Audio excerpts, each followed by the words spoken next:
వేములవాడ సమీపంలోని తిప్పాపూర్లో గల శ్రీ రాజరాజేశ్వర స్వామి గోశాలను రాష్ట్ర ప్రభుత్వ విప్ ఎమ్మెల్యే ఆది శ్రీనివాస్ సందర్శించారు.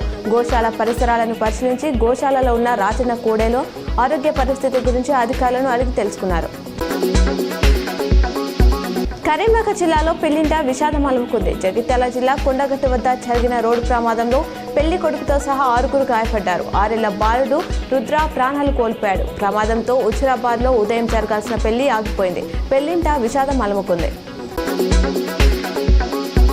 జగిత్యాల జిల్లా మెట్పల్లి మున్సిపల్ ఆధ్వర్యంలో పట్టణంలోని బ్రహ్మంగారి ఫంక్షన్ హాల్లో పలు వార్డులలో ఇంద్రమైలు లబ్ధిదారులకు ప్రొసెసింగ్ లెటర్లను కొరుట్ల కాంగ్రెస్ పార్టీ ఇన్ఛార్జ్ జువాడి నరసింగరావు అందజేశారు. మహిళలకు ఉపాధి కల్పన కోసం ప్రభుత్వం మెప్మా ఆధ్వర్యంలో బ్యాంకుల ద్వారా అందిస్తున్న రుణాలను మహిళా సంఘాలు సద్వినియోగం చేసుకోవాలని జగిత్యాల జిల్లా మెట్పల్లి పురపాలక కమిషనర్ మోహన్ సూచించారు. పట్టణ పేదరిక నిర్మూలన భవనంలో మెప్మా ఆధ్వర్యంలో మహిళా మేళా నిర్వహించారు.